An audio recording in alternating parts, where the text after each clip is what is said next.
Saiu um dado muito interessante, incrível, do nosso agronegócio. A gente até falou dele aqui um pouco ontem.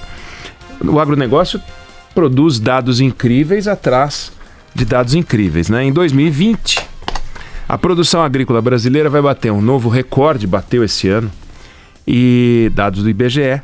E a colheita deve chegar a 241 milhões de toneladas. E para efeito de comparação, há 18 anos, era 123, ou seja, metade, né? Quase. 123, agora 241. É quase o dobro em 18 anos, né? Uma coisa incrível. E a gente vai virar o maior produtor, né? É uma coisa impressionante. Produtor de soja do mundo, por exemplo, a gente vai passar os Estados Unidos. A gente vai passar os Estados Unidos em soja, né? A gente já é o maior produtor, já é o maior exportador de soja, já era, agora a gente vai virar também o maior produtor. E esse processo de modernização, que começa nos anos 60, ganha vigor nos anos 70, vinga nos anos 90, quando os produtores aprenderam a plantar sem subsídio, que é uma coisa incrível, produziu dados muito expressivos. A produção brasileira mais do que triplicou em 20 anos. Imagina, gente, triplicar alguma coisa, né? Você vê isso na internet, com essas empresas, né, do startups e tal. E o campo brasileiro hoje é o mais capitalista do mundo, não tem nada parecido. E é uma coisa interessante, porque quando a gente pensa em empresa, a gente pensa sempre em linha de montagem. Governante adora inaugurar uma linha de montagem. Pode ser uma linha de montagem pequenininha, uma fabriquinha pequenininha, aquelas montadoras que nem fabricam muita coisa, trazem os kits desmontados. Lembra aquele aviãozinho da Revell que a gente montava? Adorava. Você monta aquelas partes e aí vem as colas, gruda no dedo. Eu nunca consegui montar um. Eu montava, mas nunca consegui pintar. Não, isso é que eu ia falar. E se eu conseguisse montar, primeiro que tinha que ser daqueles tipo Kinder Ovo, que vem 3 pedaços e o do meio eu já não consigo encaixar, porque o Kinder Ovo sempre tem uma parte móvel. Sim. E a parte móvel é apoiada em pequenos pininhos. Então quando você vai prensar aqueles pininhos, você amassa o pininho e aí a perninha do patinho não gira. Sempre foi um desastre. Eu tô falando de coisa simples, com 3 peças. E aqueles aviões da Revell, você usava uma cola. Cola plástica, né? Que é uma cola plástica e formava uma gosminha no dedo. Isso, exatamente. E ela esticava. Aí a colinha, a pecinha colava no seu dedo. Aí ela formava uma crosta em cima da pecinha. Você tinha que lixar. A porcaria não encaixava. Não encaixava mais. Aí você tinha que lixar. Eu nunca consegui fazer isso. E tem outra coisa. Aí você ficava bravo, porque ela grudava no seu dedo e tentava sair. Aí ela voava e não era uma peça grande. Então ia pra debaixo da mesa, você nunca mais achava. E ela era essencial, né? Essencial. Se aquilo o avião não... Sempre era principal. Não, sempre era principal. É um desastre. Eu sempre fui muito ruim nisso. Mas tem muita empresa, muita indústria que faz isso. Né? Montadoras. Junta umas coisinhas, cola e tal. Mesmo assim o governante vai inaugurar, temos uma nova linha de montagem, etc. O campo fica meio como um patinho feio, sabe? O campo é aquela coisa do patinho feio. Só que é esse patinho feio que faz coisas incríveis. Se você pegar na história da humanidade, o que o campo produz, quer dizer, o campo hoje alimenta 7 bilhões e meio de pessoas e não conseguia... Tem 1% de pessoas passando fome e há 150 anos tinha 10% de pobreza. Era uma coisa inacreditável, né? Bom, se você pegar nos últimos 60 anos, a população mundial dobrou e a produção de comida quadruplicou. Pô, é inacreditável o que a gente conseguiu ver no campo, isso de um modo geral. Nos países mais avançados, você tem um trator onde tinha 4 animais puxando arado, essas coisas. A gente sempre teve uma vocação agrícola, mas o que a gente produziu de lá para cá, do país da vocação agrícola, como a gente falou ontem, até o país da roça, né? Virou uma coisa incrível.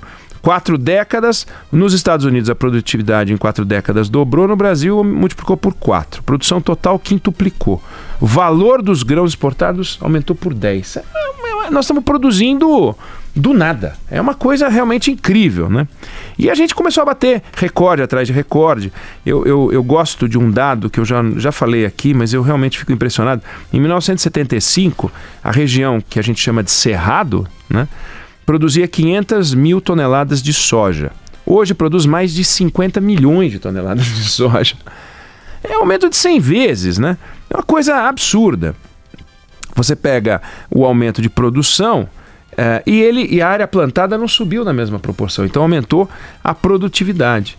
E é tão incrível isso, porque quando você olha a estrutura política que tem por trás do agronegócio, considerado o Ministério da Agricultura, dado que a gente já discutiu aqui em outras ocasiões, o Brasil teve de 74 para cá 36 ministros da Agricultura. 36 ministros da Agricultura. O tempo médio de permanência é 1 ano e pouco. Ou seja, não é pelo ministro da Agricultura que vai. Essa aí até é muito boa. Teve o Blairo Maggi, que é muito bom.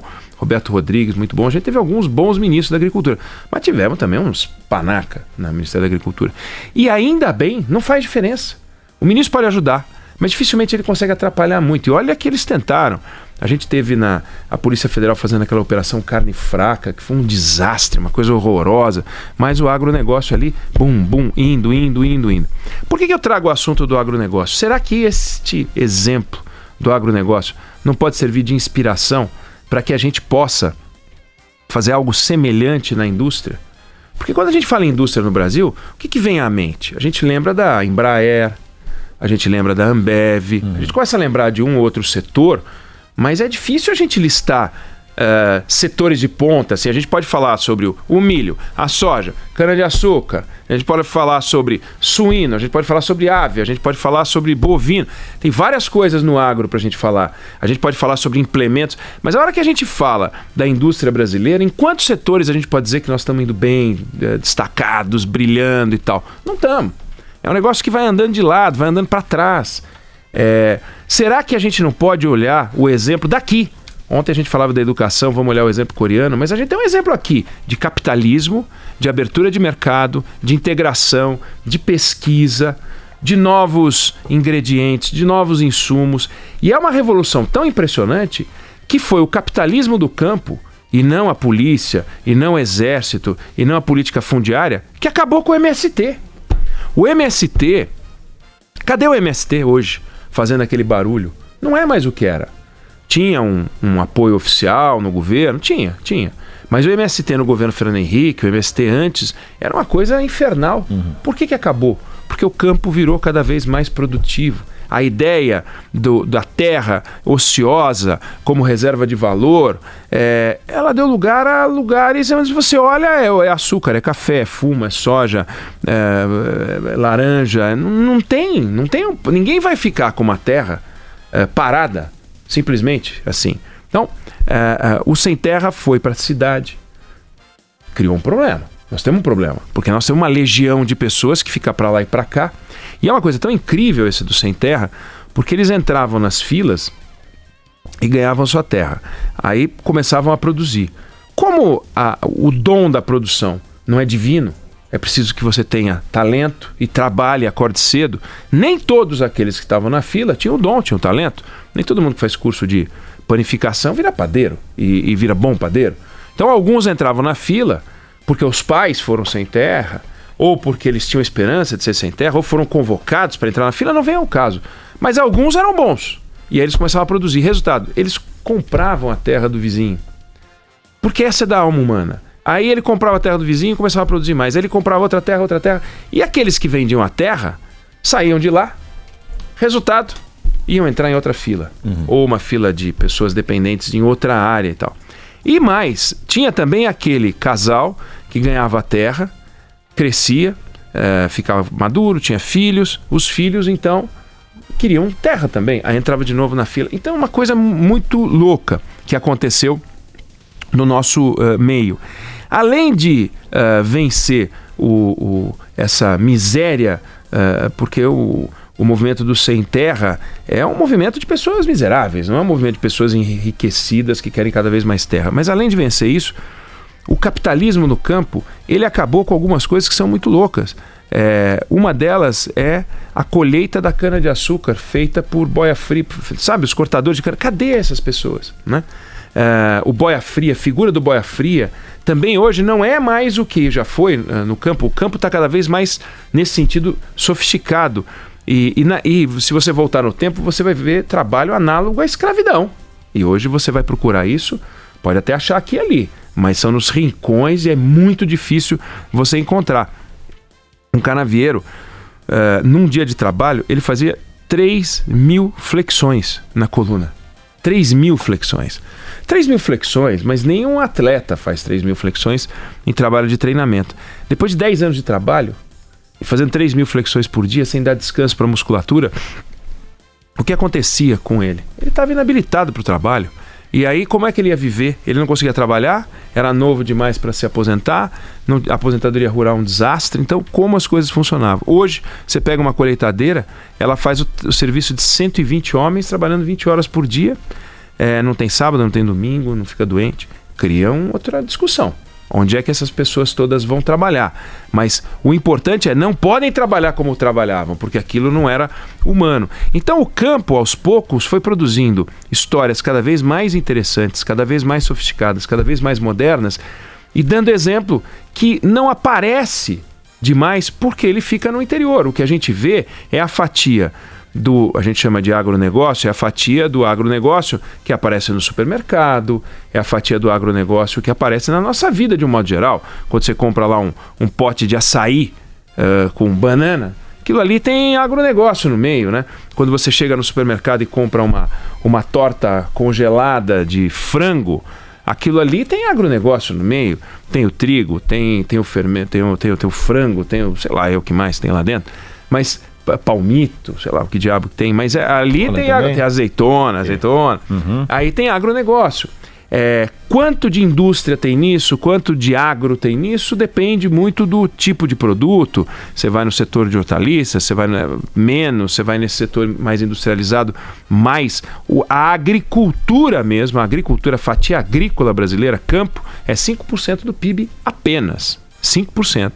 Quando você pega o agronegócio como um todo, ele beira 1/4 do PIB, dá 22% do PIB.